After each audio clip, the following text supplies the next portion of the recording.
이름으로 축복하오며 기도드리옵나이다. 아멘. 오늘 우리 하나님께 주시는 말씀 같이 보겠습니다. 시편 128편.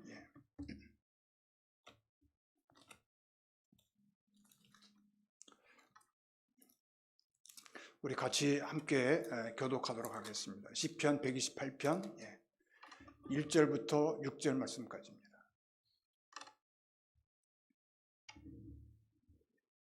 시편 128편.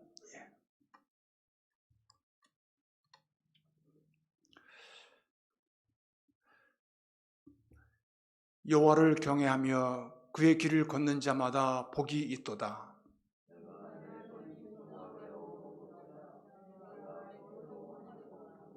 내 집 안방에 있는 내 아내는 결실한 포도나무 같으며 내 식탁에 둘러앉은 자식들은 어린 감람나무 같으리로다. 여호와께서 시온에서 내게 복을 주실지어다. 너는 평생에 예루살렘의 번영을 보며 내 자식의 자식을 볼지어다.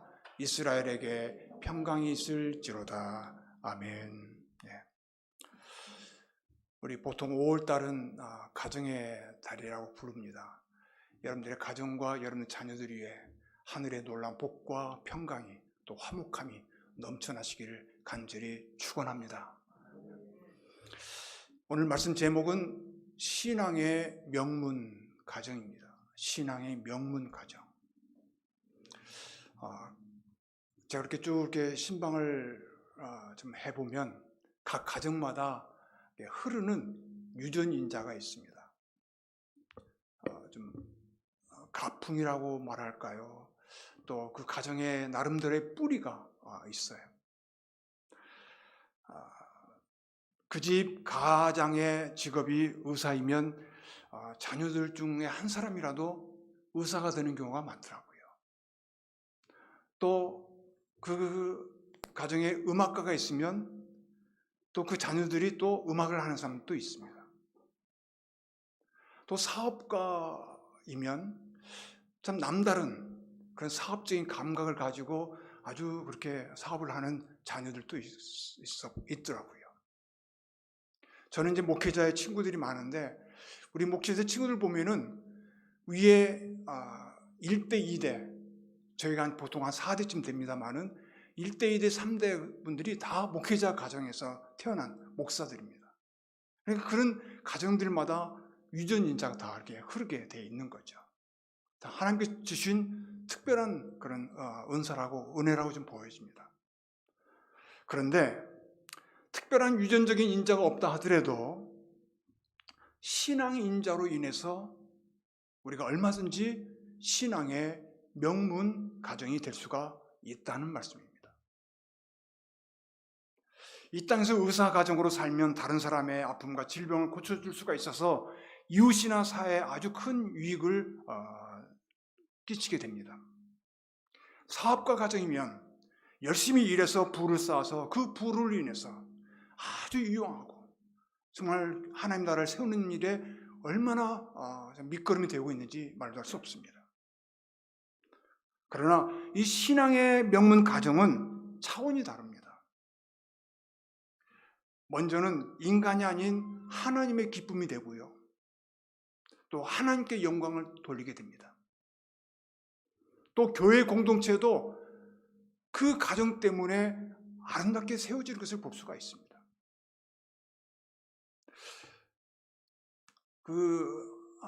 사도행전을 보면은 여러분 고넬료라는 가정이 나옵니다. 이 고넬료라는 사람은 그 가이사라의 로마 백부장인데 그 당시에 이 로마의 그 파워는 대단했습니다. 그러니까 이 정복한 나라가 피정복의 나라에서 이 백부장의 그런 그 지위를 갖고 있다면 정말 대단한 세력을 지니고 있는 그런 사람입니다. 근데 이 백부장, 이 고넬료라는 사람이 하나님을 경외했고요. 늘 날마다 기도한 사람이었고 그 다음에 소외되고 가난한 자들, 힘든 자들을 돌보는 그런 그 넓은 마음까지 가지고 있었던 그런 사람이었습니다. 나중에 베드로를 초청해서 그 가정 위에 성령의 세례를 받음으로 인해서 온 가족들이 다 성령 세례를 입고 성령 충만해서 이방인과 유대인의 길목을 브리지 역할을, 복음의 브리지 역할을 한 가정이 바로 이 고넬료 가정이었습니다. 뿐만 아니라 이 고넬료 가정을 통해서 또 여러 사람도 있었지만은 로마에 복음이 전해지기 시작했다는 사실입니다. 귀족들에게 말이죠. 그래서 나중에 AD 313년 콘스탄틴 황제 때 로마가 기독교 국가가 되는 데 초석을 했던 사람이기도 합니다. 여러분, 신앙의 명문 가정이 되면 무엇보다도 온 가족이 구원을 받고 참으로 하늘의 놀라운 기쁨과 평강이 넘치는 그런 가정이 될 수가 있다는 사실입니다. 먼저 오늘 봉독한 말씀 좀 살펴보도록 하겠습니다. 시편 이 128편은 성전에 올라가는 노래라는 그런 소제목이 붙어 있습니다.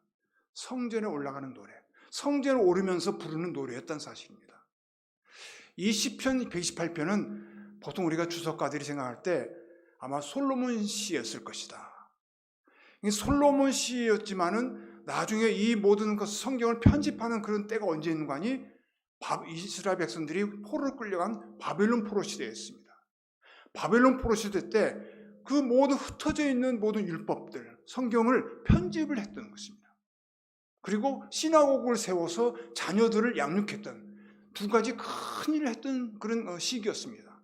비록 포로 생활이었지만은 그들에게는 그렇게 그 시간들을 그렇게 율법을 편집하고 자녀들을 잘 양육시키는 그런 그 유대 정신을 길러내는 참으로 귀한 그런 일들을 감당했었던 것입니다.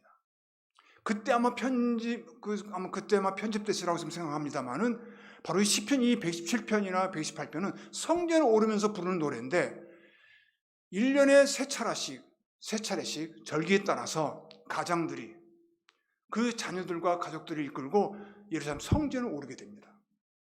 성전을 오를 쯤에서 그 가장들과 함께 모든 식구들이 노래를 부릅니다. 노래를 부르는 시가 바로 이 시편 128편이었습니다. 어떤 시였느냐? 먼저 우리 가정이 참으로 하나님을 잘 믿는 가정으로 세워주셔서 감사합니다. 하나님 우리 가정을 이 시간까지 잘 보존해 주셔서 감사합니다. 평안케 해주셔서 감사합니다. 그 감사의 노래를 부르면서 올랐고, 그리고 또 하나는 앞으로 이제 우리가 절기 마치고 돌아갈 때는 더욱더 우리 가정이 사랑이 넘치고 화목한 가정이 되게 해주십시오 하는 그런 간구가 또 담겨져 있는 그런 노래였다는 사실입니다. 특별히 오늘 128편 보면은 참으로 놀라운 그런 의미가 담겨져 있습니다. 여러분, 우리 모든 사람은 여러분이나 저나 할 것 없이 우리 가정이 참 복된 가정이 되기를 이렇게 간절히 소망합니다. 부모나 자녀들이 우리 집안이 참 행복하기를 원하고 참 서로서로 유해주고 존경하고 또 참 아껴주는 그런 화목한 가정이 되기를 간절히 바라고 있죠.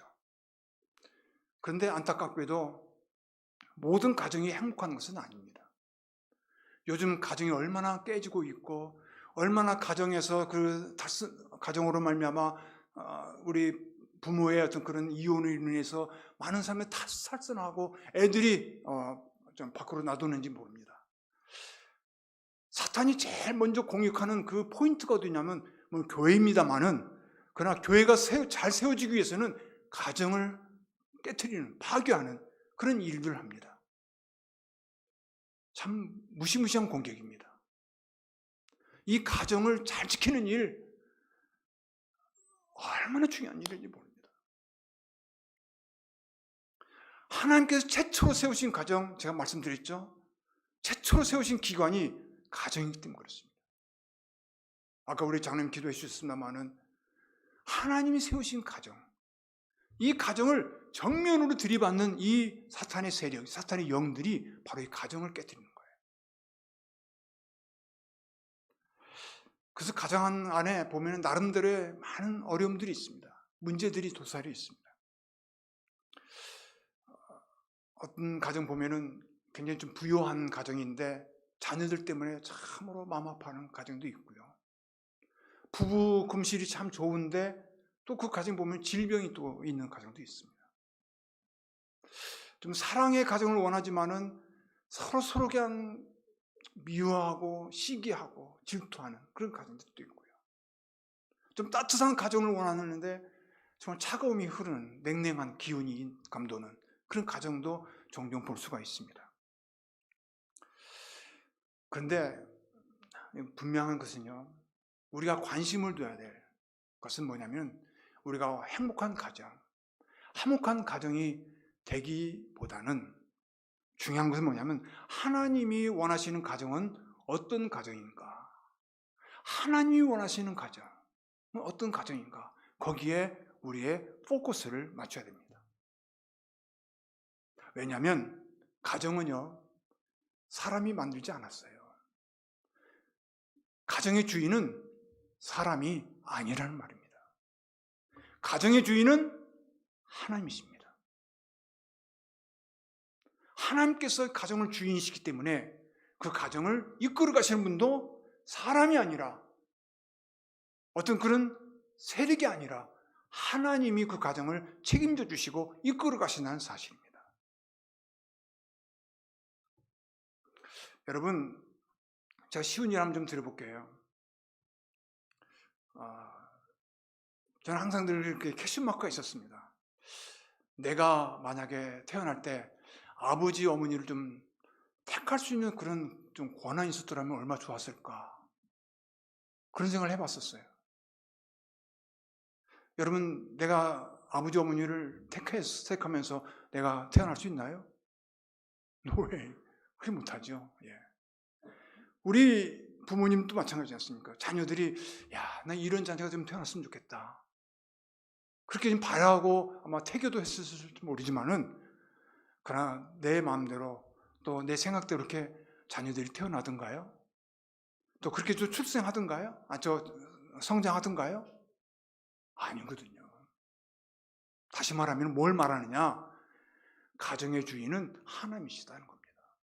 하나님이 때가 돼서 우리 자녀들을 보내셨고 또 우리 자녀들도 역시 하나님의 그런 그 권리로, 주권으로 부모님을 만나게 하신 것입니다.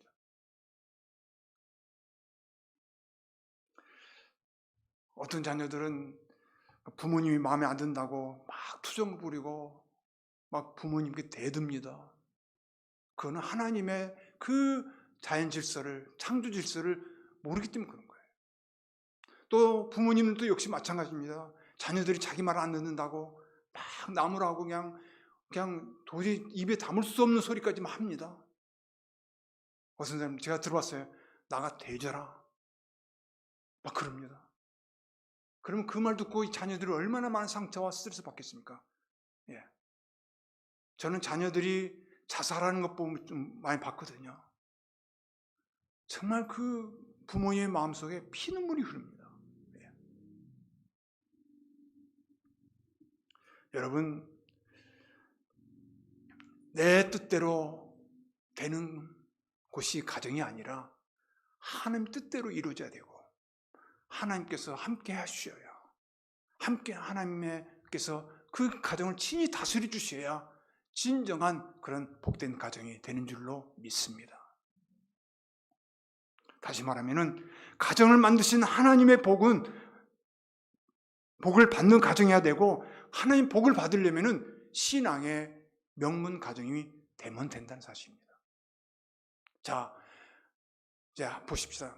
하나님의 정말 께서 기뻐하시는 신앙의 명문 가정이 되려면은 어떤 복이 먼저 주시냐면 복을 주십니다. 자, 첫 번째 복입니다. 첫 번째는 하나님께 주신 복은 내 손이 수고한 그대로 얻어지는 복입니다. 내 손이 수고한 대로, 땀 흘린 대로 그 결실을 얻게 된다는 사실입니다. 다시 말하면은 내가 그만큼 땀과 내 모든 노력을 정말 기울였어요. 내 모든 주신 하나님의 그 탤런트로 기술로 정말 심었어요? 그럼 그대로 얻어지는 것입니다. 이게 놀라운 복입니다.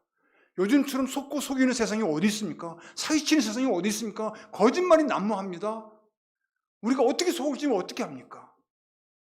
그런데 그걸 다 막아주시고 안전하게 보호해 주시고 우리가 열심으로 정말 땀 흘려서 열심으로 수고하고 열심으로 우리가 심은 것에 그 열매를 얻게 된다는 사실입니다. 심는 대로 거두는 축복입니다.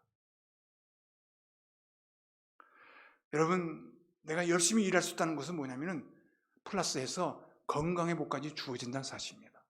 건강의 복. 건강치 못하면 어떻게 열심히 일할 수가 있겠습니까? 또 내가 열심히 일할 수 있는 일터를 복 주신 거예요. 그래야 내가 열심히 일해서 결실을 맺을 수 있지 않겠습니까? 뱅크랍에서 넘어가는 경우가 얼마나 많습니까? 오늘도 저희 와이프하고 같이 올라오면서 그런 얘기 있습니다만은 리타이어 하니까 운전사 학교 버스 드라이버 리타이어 하니까 2년 안 돼서도 벌써 죽더라 하는 거예요. 일해야 됩니다. 리타이어 했어도 장로님 리타이어 했어도 열심히 일하셔야 됩니다.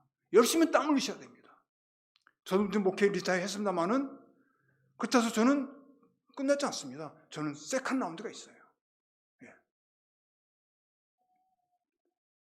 여러분 어떤 상황에서도 여러분은 열심히 일하셔야 됩니다. 일하는 자에게 주시는 복이 있어요. 건강 주시죠. 일터 주시죠. 그 다음에 그 땀 흘린 대로 아름다운 열매를 맺게 해주시죠. 얼마나 큰 복인지 모릅니다. 두 번째 복이 무슨 복이냐면은 여러분 밖에서 이제 우리 남편들이 부부 남편들이 열심히 땀 흘려서 그 땀 흘린 만큼의 열매를 가져오고 결실을 가져와서 우리 가정의 어떤 그 경제적인 요소를 채우지 않습니까? 먹고 마시는데 먹고 즐기는데 우리 자녀들을 교육시키는데 어려움이 없지 않습니까? 근데 안에서는 누구냐? 자, 말씀 보세요. 내 집 안방에 있는 내 아내는 결실한 포도나무 같다. 그렇게 이야기합니다. 결실한 포도나무 같다. 여러분, 안에서 결실한 포도나무처럼 가정을 성숙한 모습으로 이끌어가는 몫은 아내라는 것입니다. 이 포도나무 열매, 포도나무에서 열매가 맺지 않습니까? 포도 열매. 포도 열매는 첫 번째로는 성숙이라는 의미가 있습니다. 성숙함, maturity, 성숙함이 있습니다.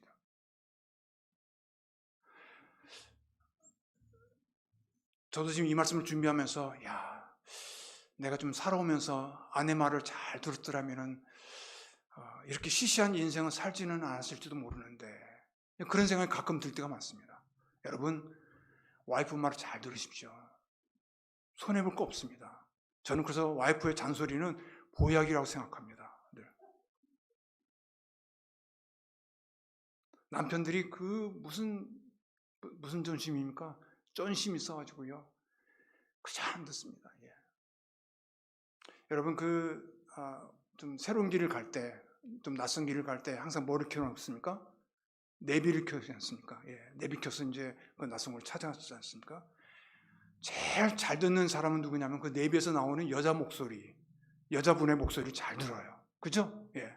옆에서 와이프가 조금 뭐 이야기하면 짜증을 내고 신경질 냅니다. 남자들 그래요, 보통. 그러니까 밴드의 소갈딱지 같은 모습이죠. 예. 그런 여자의 목소리는 잘 들으면서 왜 와이프 목소리는 안 듣냐 이거죠. 저는 우리 가정마다 이렇게 보면은 남자들은 아직도 철이 들려면 조금 멀었어요. 철 들 때가 되면 죽을 때가 됐는지 모르겠지만은 철 들면 아직 멀었어요. 예. 그러니까 와이프 말을 들어서 손해볼 것은 없다라고 저는 단정 지을 수가 있습니다. 잘 들으셨죠? 예. 이게 뭐냐면 내 안방에 있는 결실한 포도나무, 그 열매, 성숙함을 말하는 거거든요.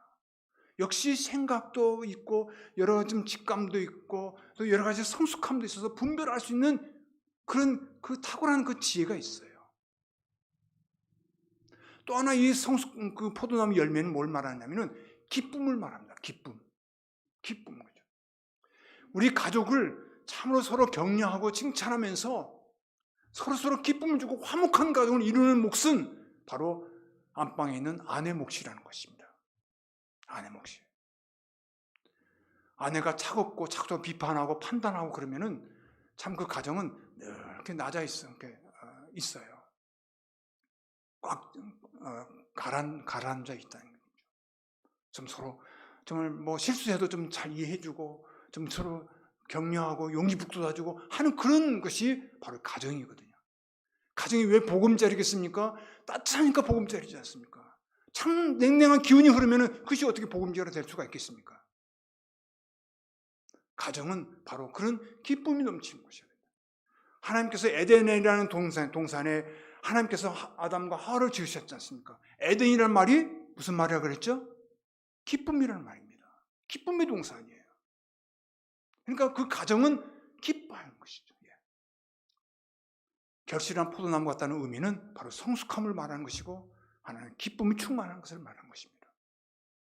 또 내 상에 둘린 자식은 어린 감람나무 같다고 얘기를 합니다. 잘 들어보십시오. 감람나무는 여러분 아시다시피 나무 결이 좋아서 가구를 만드는 데 쓰이고 감람 열매는 좋은 수입원이 될 수 있습니다.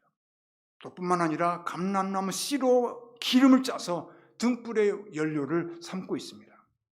성전에 있는 성소에 고급 감람유를 늘 줘서 불을 밝히게 됩니다. 얼마나 유용한 그런 식물인지 모릅니다. 그래서 이 포도나무하고 감람유는 없어서는 안 될 것들인 거예요. 그러므로 하나님과 사람에게 유용하게 사용되는 나무가 바로 감람나무라는 것입니다. 하나님께 주신 자녀들이 우리 가정 안에서 잘 자라서 하나님께나 사람에게 인정받고 참으로 유용한 존재가 바로 이 우리 자녀들이라는 사실입니다. 어린 감람나무 같은 자녀라는 것입니다. 시편 52편 8절 말씀 보니까 이런 말씀도 있습니다. 그러나 나는 하나님의 집에 있는 푸른 감람나무 같음이여 하나님의 인자하심을 영원히 의지하리로다. 감람나무가 이 하나님 집에 심겨진 것처럼 자녀들이 하나님의 말씀에 뿌리를 깊게 내리고 성장해서 하나님 나라를 위해서나 세상을 위해서나 그리고 지쳐있고 정말 그 고통 중에 있고 소망이 잃은 영혼들을 위해서 또 이 몸된 교회를 위해서 귀하게 쓰여진다면 얼마나 값어치가 있고 얼마나 귀한 것이냐는 것이죠. 사랑하는 성도 여러분, 우리 자녀들이 어린 감람나무처럼 그렇게 유용한 존재로 없어서는 안 될 존재로 쓰임받기 위해서는 우리 부모님들의 우리 특별히 어머님들의 기도가 절대적으로 필요합니다. 우리 어머님의 기도에 눈물이 차야 자녀들이 헛한 길, 세상 길을 빠지지 아니하고 오로지 하나님의 길을 걸어갈 수가 있다는 사실입니다. 하나님을 경외하는 자녀들이 될 수 있다는 사실입니다. 눈물로 키운 자식은 절대로 자녀들이 실족하는 법이 없습니다. 방황하다가도 다시 돌아오게 되는 귀한 은혜가 있다는 사실이죠. 여러분 삼손을 보십시오. 삼손은 얼마나 대단한 사람이었습니까? 나귀 턱뼈로 인해서 모든 정말 그 블레셋 사람들 1000명을 죽일 정도니까 대단한 파워풀한 그런 사람이었어요. 얼마나 하나님께 큰 그런 은사를 받았냐 말이죠. 그런데 나중에 여자에게 정말 그가 유혹당함으로 인해서 너무 무가치한 존재로 끝났지 않습니까? 삼손이 그렇게 하나님의 정말 그 선택받은 사람으로 세워졌다면 그 부모님들의 역할이 과연 뭐겠냐는 거예요. 성경에 보면 이름도 안 나와요. 마노아의 그냥 아들이라고 나옵니다. 어머니 이름이 안 나와요. 그런데 보세요. 디모데라는 사람은 외할머니 로이스, 어머니 유니게 그 믿음으로 없으면 성장했잖아요. 그래서 귀한 드문 디모데가 교회 역사에 기독교 역사에 얼마나 귀하게 쓰임받는 그런 인물이 되었습니까? 어머니의 기도인 거죠.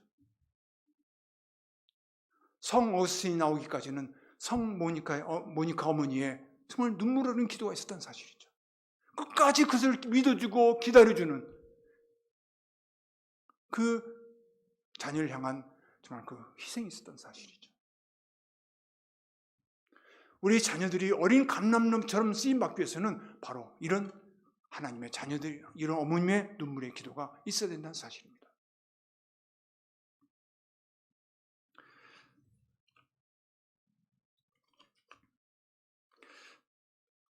자, 이제는 그럼 신앙의 명문 가정이 되려면 어떻게 해야 되느냐? 어떤 가정이 해야 되느냐? 제가 두 가지만 짤막하게 말씀을 드리도록 하겠습니다. 첫 번째로는 하나님을 경외하는 가정입니다. 신앙의 명문 가정은 하나님을 경외하는 가정. 하나님을 경외한다는 것은 신앙의 스타팅 포인트입니다. 출발점입니다. 시작입니다. 기원입니다. 하나님을 경외할 줄 모르면 정말 안한무인이 되고요. 하나님을 두려워할 줄 모르면 죄를 그냥 서슴없이 지게 됩니다. 하나님을 두려워할 줄 모르면 목사도 장로도 아무 소용없습니다. 여러분, 하나님을 경외하며 없는 예배는 그건 무용지물입니다. 하나님 기뻐받으시지 않으십니다. 하나님을 경외하는 마음 없는 기도는 그 기도는 하나 그냥 쓸데없는 소리에 불과할 뿐입니다. 하나님 중심입니다. 하나님을 경외하는 마음. 야, 지금도 하나님이 살아계셔. 하나님이 나와 함께 내일 지켜보고 계셔. 하는데 어떻게 가서 뒤에 가서 뒷담화를 하고 교회를 욕하고 그 성도들을 정말 실족해 하냔 말이죠. 예. 하나님 무서운지를 모르는 거예요. 예. 요즘 수많은 사람들이 하나님을 무서울 줄 몰라요. 하나님은 오히려 정말 대적하고 어게인스트 하는 거죠. 대적하고 하나님을 무시하고 그런 사람들, 그런 세력들이 얼마나 우리 주위에 많은지 모릅니다. 교회라고 뭐 다를 거 있나요? 아니에요. 목회자도요, 그 본심이 나타나요. 아무리 신앙적인 연륜이 30년, 40년 됐다 하더라도 정말 그 신앙생활이 하나님을 경외하는 마음 없는 신앙생활은 하나의 껍데기에 불과합니다. 하나님 두려워할 줄 알아야 됩니다. 코람내오 하나님 앞에 늘 내가 살아간다. 늘 정말 아버지 그 모든 면에 있어서 또 물질적인 면에서나 또 어떤 성적인 면에서나 모든 면에 있어서 하나님 앞에 살아간다. 그 자세로 항상 두렵고 떨리는 마음으로 살아가야 그 신앙을 그나마 지킬 수가 있는 거예요. 하나님이 두려울지 모르면 죄를 얼마나 많이 정말 짓는지 모릅니다. 남을 모함하죠. 시기하죠. 남을 깎아내리죠. 여러분, 사람이 그렇단다면 정말 하나님을 전폭적으로 존경하고 신뢰하고 하나님을 경외하는 가정이 되어야 하나님께서 그 가정에 복 주시고 정말 그야말로 신앙의 명문 가정이라고 말할 수가 있는 것입니다. 하나님은 여러분 살아계세요. 지금도 우리와 함께 하십니다.